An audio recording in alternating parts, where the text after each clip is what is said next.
Welcome, everyone. Today, we are going to explore how to achieve smooth motion by implementing Bézier curves within the Zig programming language. Our primary focus will be on the creation of organic particle systems through the application of Cubic Bézier math. As illustrated here, these curves provide a sophisticated way to define fluid and natural paths using a series of control points. We will examine how to translate these mathematical foundations into performant code to enhance the visual quality of your projects. Let's get started. In motion design and simulation, moving directly from one point to another via linear interpolation often results in paths that appear robotic and jagged. These sharp turns break immersion because they lack the organic flow found in nature, where perfect straight lines are virtually non-existent. To solve this, we employ Bézier interpolation. By utilizing control points to calculate fluid arcs, this technique mimics the natural laws of physics and life. It is an essential tool for creating realistic movement in complex effects, such as swarming insects, trailing sparks, or the sophisticated flight paths of homing projectiles. This diagram illustrates the fundamental anatomy of a cubic Bézier curve, which is defined by four distinct control points. Points P0 and P3, shown in green, are the anchor points. These represent the absolute start and end of the curve, corresponding to the parameter values t equals 0 and t equals 1. Points P1 and P2, shown in blue, are the control handles. As indicated by the note, the curve does not actually pass through these handles. Instead, they act as magnetic pulls that influence the curve's shape. The dashed lines connecting the anchors to the handles are the tangents, which dictate the direction and intensity of the curve's path as it leaves P0 and approaches P3. By manipulating these handles, we can precisely control the curvature and flow of the line across its entire length. Let's examine the trade-off between complexity and control when working with Bézier curves. We begin with the linear model, which utilizes only 2 points. As the formula indicates, this is a basic linear interpolation, resulting in a straight line with no curvature. It is the simplest form, but offers the least amount of creative control. Next, we have the quadratic level, which incorporates 3 points. By adding a single control point, P1, we can generate simple arcs. This level of complexity is particularly useful for representing basic projectile paths, or gentle curves where high precision is not the primary concern. The most versatile option is the cubic Bézier curve. By using 4 points, including 2 dedicated control points, P1 and P2, we can achieve much more intricate geometry. This allows for the creation of S-shapes, loops, and the kind of complex organic motion required for sophisticated animation. Consequently, this cubic implementation is our primary target for development. To understand the fluid movement we see on screen, we must look at its mathematical foundation, the cubic Bézier curve. The equation for B of t represents the position along a path over time, where t ranges from 0 to 1. The formula is composed of 3 functional parts. First, we have the start influence, centered around point P0. At the very beginning of the motion, when t equals 0, this term is at its maximum strength, anchoring the curve to its starting position. In the middle, we have the control influence, involving points P1 and P2. These terms determine the shape and arc of the curve. While the path typically does not pass through these points, they act as directional guides that pull the curve toward them, creating smooth easing and organic transitions. Lastly, the end influence is driven by point P3. As t approaches 1, this term becomes dominant, ensuring the curve arrives precisely at its final destination. By balancing the weights of these 4 points, we can mathematically define any smooth motion path with absolute precision. This implementation of the cubic function in Zig defines the position of a particle along a Bézier curve. We start with a critical safety check by clamping the input parameter t between 0 and 1. This prevents unpredictable behavior, such as particles flying off screen, if the time value happens to exceed its expected range. The logic then proceeds to calculate the individual terms of the cubic Bézier equation.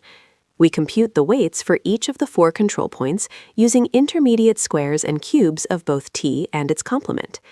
By scaling each point by its respective weight and summing the results, we obtain the final coordinates for the particle's current position. When an object moves along a curved path, we often want its orientation to align with its motion. This is known as facing the direction of travel. To achieve this, we need to calculate the velocity or tangent vector at any given point t along the curve. Mathematically, this is the first derivative of our curve equation, b' of t. As shown in the code snippet, calculating the derivative for a cubic Bézier curve involves finding the differences between successive control points, d0 and d1, and scaling them by specific polynomial terms.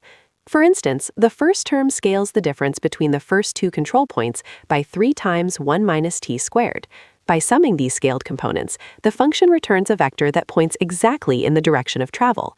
This vector can then be converted into an angle to rotate our sprite, ensuring it always looks forward as it navigates the path. In this case study on organic fireflies, we explore how to create a swarm of lights that wander naturally rather than randomly. To achieve this lifelike effect, we focus on 4 key design elements. First, we use a sine wave to modulate pulse brightness, giving the glow a rhythmic, breathing quality. Second, we apply warm hues to evoke a biological rather than synthetic appearance. Third, we vary the size of the lights to simulate depth, which creates a convincing 3-dimensional space as fireflies move toward or away from the viewer. Finally, we implement smooth, regenerating paths to ensure that movement is fluid and intentional. By combining these parameters, we can generate a complex environment that feels truly alive.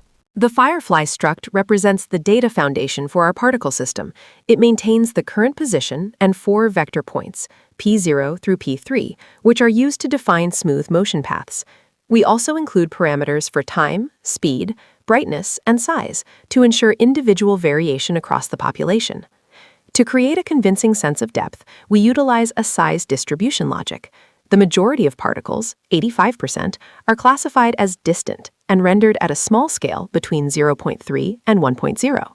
We then introduce 12% as mid-range elements, while only 3% are designated as close-up fireflies, with a maximum scale of 2.2. This distribution simulates a natural field of view, where smaller, distant particles provide density and larger, foreground particles provide immediate visual interest. Procedural path generation relies on the principle of continuity to ensure smooth and natural movement. To achieve this, we utilize a seamless handoff, where the endpoint of the previous path segment, labeled here as old P3, serves as the immediate starting position for the next segment. By ensuring the end of the old path becomes the start of the new path, we eliminate any sudden jumps or teleporting effects. To maintain variety and engagement, the trajectory of the new path is determined by random control points. By randomizing angles and distances toward the new P3, the system can create unpredictable loops and arcs, allowing for infinite procedural variety while maintaining a fluid, continuous motion. The update loop serves as the fundamental cycle driving our animation system. It begins with advanced time, where we increment the internal time variable, self.t, by multiplying the object's speed by the frame's time delta. Once time has progressed, we check bounds. If t reaches or exceeds 1.0, the current trajectory is complete, and the system generates a new path. We then calculate position by applying the current time value to a cubic function, ensuring smooth and fluid movement. Finally, the loop handles visual feedback through pulse glow, utilizing a sine wave to oscillate brightness levels rhythmically. This continuous 4-step process ensures that every frame remains synchronized and visually dynamic. To effectively manage the swarm, we implement a dynamic population control system known as count oscillation. Instead of maintaining a static number of particles, the target count fluctuates according to the formula 0.8 plus 0.2 times the sine of time. This oscillation, which ranges between 60% and 100% of the maximum capacity, mimics the organic, rhythmic waves observed in natural swarming behavior. On the technical side, performance is optimized through a specialized position buffer. Rather than managing individual object instances, all Firefly data is flattened into a single, massive Float32 array. As shown in the diagram, each Firefly is represented by a contiguous sequence of 5 values, its x and y coordinates, brightness, hue, and size. This interleaved data structure allows the hardware to process the entire swarm with maximum efficiency during the rendering cycle. Our architecture relies on several critical systems, starting with vector math and randomness. The vector math system, centered on the Vec2 class, facilitates essential 2D operations such as addition, subtraction, and scaling. It also provides linear interpolation capabilities, commonly known as LIRP. These mathematical foundations are indispensable for calculating the distances and directions that govern movement and spatial relationships within the application. On the right, we have our randomness system, powered by the X-Shift64 algorithm. We chose this specific implementation because it is a fast, seedable pseudo-random number generator. Through functions like nextFloat and nextFloatRange, it determines key procedural elements, including path shapes, initial start positions, and object sizes. This ensures a high degree of variety while remaining deterministic when a specific seed is used. Graphics math can be notoriously difficult to debug through visual inspection alone, as subtle logic errors may not always result in obvious visual glitches. This is why unit tests are essential for proving our logic is correct. In this example, we see 3 test cases for a Bézier curve function. First, we verify the boundary conditions. At t equals 0, the function must return the starting control point, p0, and at t equals 1, it must return the final control point, p3. We also test for robustness by ensuring the function correctly clamps the input t. As shown here, even if we pass a value like -0.5, the code should clamp that value to 0 and return p0. By implementing these tests, we gain confidence that our mathematical implementation is sound before we ever draw a single pixel to the screen. From math to magic is the journey of transforming abstract concepts into immersive visual experiences. This process starts with the application of Bézier curves, which allow us to move beyond rigid geometry and define truly organic, fluid motion. To bring this vision to life at scale, we utilize the Zig programming language, ensuring the high-level performance and memory safety required for complex real-time rendering. The synergy of these elements results in what you see before you, a living, breathing particle simulation that bridges the gap between mathematical precision and artistic expression.